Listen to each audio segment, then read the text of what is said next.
न ब्रेड, न बेसन, न मैदा। आज हम बनाएंगे 1 कप गेहूं के आटे और 1 आलू से इतना कुरकुरा मज़ेदार ऐसा नया नाश्ता जिसे आपने पहले नहीं बनाया होगा। घर की थोड़ी सी चीज़ों में मिनटों में बन जाता है। परिवार के सभी सदस्यों को बहुत पसंद आएगा और मेहमान भी तारीफ करते नहीं थकेंगे। तो वीडियो को शुरू से अंत तक ज़रूर देखें। दोस्तों, आज की रेसिपी पसंद आए तो वीडियो को लाइक, शेयर, कमेंट करना बिल्कुल ना भूलें। हेलो दोस्तों, मैं हूँ शामली। चलिए वीडियो शुरू करते हैं। तो इस मज़ेदार नाश्ते को बनाने के लिए एक बोल में डालिए 1 कप गेहूं का आटा। तो गेहूं के आटे को छान के इस्तेमाल करें। साथ ही डाल दीजिए 2 बड़े चम्मच बारीक वाली सूजी। आटे से नाश्ता बना रहे हैं ना, तो थोड़ा सूजी डालिएगा तो काफी देर तक खस्ता रहेगा। और अब 1/4 टीस्पून नमक डाल दीजिए, 1/4 टीस्पून अजवाइन, मोयम के लिए 3 बड़े चम्मच ऑयल। तो आप ऑयल के बदले घी का भी इस्तेमाल कर सकते हैं। अगर घी डाल रहे हैं तो घी को पिघला कर डालिएगा। और अब मिला लीजिए। मिलाने के बाद रूम टेम्परेचर का पानी डालें। तो पानी धीरे धीरे ही डालिएगा, हम टाइट डो तैयार करेंगे। तो लीजिए, मिला लिया है। और अभी आपको बहुत ज़्यादा गूंथने की ज़रूरत नहीं है। टोटल मैंने 1/3 कप यानी 6 चम्मच पानी का इस्तेमाल किया है। और अब बहुत ज़रूरी है कि 3 से 4 मिनट डो को हम रेस्ट पे रखें ताकि आटा सूजी फूल जाए। तब तक हम आगे की तैयारी करते हैं। और अब यहाँ पे मैंने एक पैन चढ़ाया है, 1 टेबलस्पून ऑयल डाल दीजिए। और अब 1/2 टीस्पून जीरा, 1 चुटकी हींग, 2 से 3 कसा हुआ लहसुन, 1 इंच अदरक कस के डालें और 1 बारीक कटी हरी मिर्च मिला लीजिए। जैसे ही मिलाइए, डाल दीजिए 1 मीडियम आकार का बारीक कटा हुआ प्याज। साथ ही डाल दीजिए 3 बड़े चम्मच कसा हुआ गाजर और 2 से 3 चम्मच शिमला मिर्च। तो शिमला मिर्च को भी बारीक काट के डालें। फ्लेम को मीडियम कीजिए और 1 मिनट के लिए सब्जी को हम भून लेते हैं। ध्यान देने वाली बात, इस टाइम आपको नमक नहीं डालना है। तो लीजिए, 1 मिनट के लिए सब्जियों को सॉफ्ट कर लिया है और कच्चापन चला गया है। और आप देख सकते हैं बिल्कुल भी कलर नहीं बदला है। तो इससे ज़्यादा बिल्कुल भी ना भूनें। और अब हल्के फुल्के मसाले डाल दें। तो मसालों में 1/4 टीस्पून लाल मिर्च पाउडर, 1/2 टीस्पून धनिया पाउडर, 1/4 टीस्पून काली मिर्च पाउडर, 1/4 टीस्पून गरम मसाला पाउडर, चटपटा स्वाद के लिए 1/2 टीस्पून चाट मसाला। बिल्कुल भी ज़्यादा मसाला ना डालें। और अब स्वाद अनुसार नमक डाल दें। एक बार मिला लीजिए।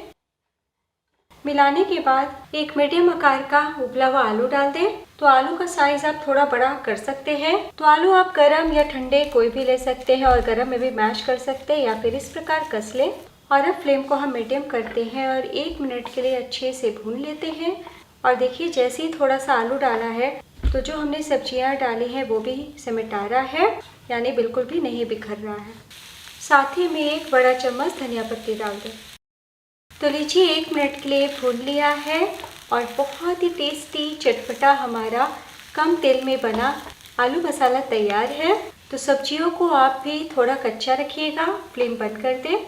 तो अभी काफ़ी गर्म है, इसी तरीके से खुले में रहने दें ताकि ठंडे हो जाए। और अब एक बोल लीजिए, इसमें 2 बड़े चम्मच गेहूं का आटा डालें।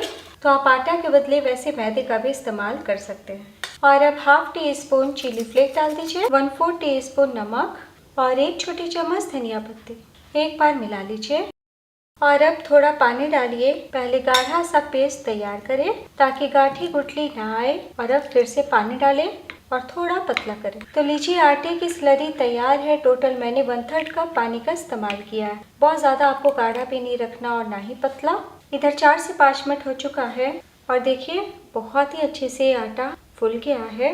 तो बस एक बार हम मैश करते हुए आटे को चिकना कर लेते हैं। तो लीजिए, मिला लिया है। तो एकदम आपको कचौरी जैसा ही डो रखना है, बिल्कुल भी पूरी जैसा गीला डो नहीं रखिएगा। मैं आपको तोड़ के दिखा देती हूँ। और अब किचन बोर्ड पे पूरे डो को रखें। 4 भागों में बांट लीजिए इस प्रकार और हाथों से गोल कर लें और चिकना पेड़ा तैयार कर लें। तो लीजिए, बॉल्स को हमने बना लिया है। और अब हम रोटी जैसा पतला बेल लेते हैं। तो बिल्कुल भी नहीं चिपकेंगे। तो आपको सूखा आटा या फिर ऑयल लगाने की ज़रूरत नहीं। तो इसी तरीके से बीच बीच में उठाते हुए बेलें। तो लीजिए, हमने रोटी के साइज़ का बेल लिया है, यानी 1 रोटी तैयार कर ली है। तो बस प्लेट में रख लीजिए। इसी प्रकार सारी रोटी हम बेल के तैयार कर लेंगे। तो सभी रोटी को हमने बेल लिया है। और अब किचन बोर्ड पे रोटी रखें। तो एक दूसरे पे जाके ना चिपके, इसलिए चुटकी भर हम गेहूं का आटा स्प्रिंकल करते हैं, बिल्कुल भी ज़्यादा ना छीटे। और अब दूसरी रोटी रख दें, फिर से आटा छीटें। ये तीसरी रोटी और ये चौथी रोटी। तो ऊपर आपको आटा नहीं लगाना है। तो आटा हमने इसलिए लगाया क्योंकि अब हम कटिंग करने वाले हैं। तो एक बार में सभी नाश्ते का आकार आए इसलिए एक पर एक चढ़ाते हुए रखा है। अलग से काटिएगा तो एक जैसा आकार नहीं आ पाएगा। किनारों से काट लें और अब हम चारों तरफ से काटते हुए स्क्वायर पट्टी तैयार कर लेंगे। और ये जो किनारे का भाग निकल रहा है ना दोस्तों, इसे वापस से हम बेल लेंगे। तो लीजिए हमने स्क्वायर में काट लिया है और अब हम हाथों से इस तरीके से सभी पट्टी को एक पर एक से हटा लेते हैं। तो देखिए कितने आसानी से बाहर आ रहे हैं।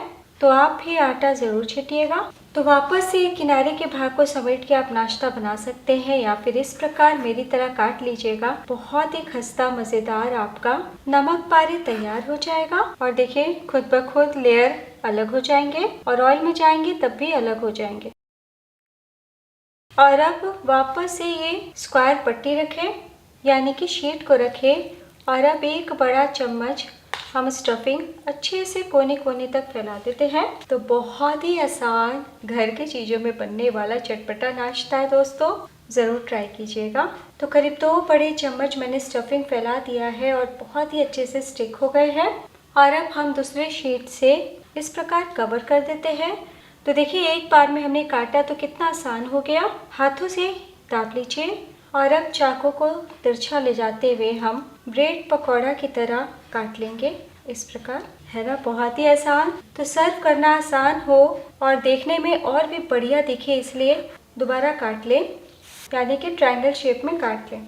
और अब हम धीरे से उठा लेते हैं और प्लेट में रखते जाएंगे। तो घर की बनी हुई चीज़ हेल्दी होती है और हमने बहुत बड़े साइज़ का नहीं रखा है इसलिए बड़े भी बड़े प्रेम से खाएंगे। इसी तरीके से हम और तैयार कर लेते हैं। तो लीजिए हमने सभी नाश्ते को आकार दे दिया है। तो सारी तैयारी हो चुकी है और अब हम नाश्ते को फ्राई करेंगे। तो एक बार स्लरी को चला लीजिए और इस तरीके से हम स्लरी में अपने ट्रायंगल्स को डालते हैं और कोट करते हुए एक्स्ट्रा बैटर हटाते हुए फ्राई कर लेंगे। आप हाथों से भी बड़ी आसानी से कर पाएंगे। तो अगर आप बिल्कुल भी ऑयल खाना पसंद नहीं करते तो एयर फ्रायर में इसी प्रकार बिना स्लरी बनाए ही बेक कर लीजिएगा, तब भी बहुत क्रिस्पी बनेगी। तो यहाँ पे मैंने तलने के लिए ऑयल डाला है। तेल गर्म हो चुके हैं, बहुत धुएंधार हम गर्म नहीं करेंगे। और अब हम फ्लेम को लो करते हैं और एक एक करके स्नैक को डालते हैं।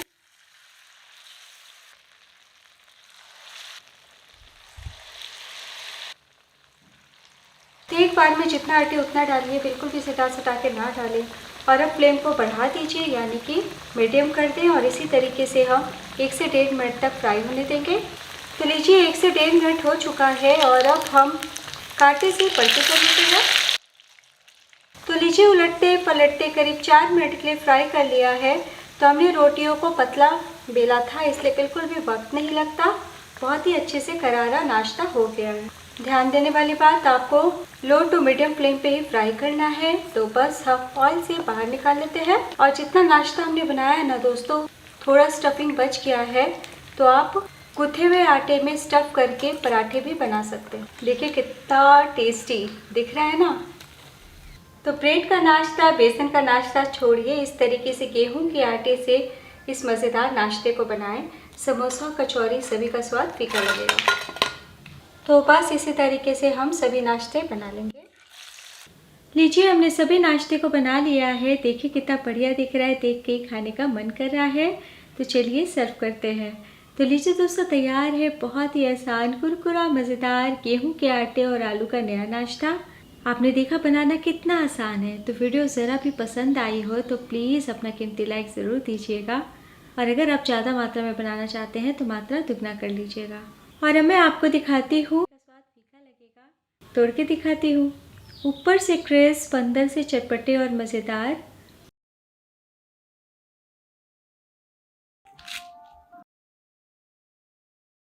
स्टफिंग कोने कोने तक भरी हुई है। तो एक बार बनाना तो बनता है। कैसा बना ये ज़रूर बताइएगा।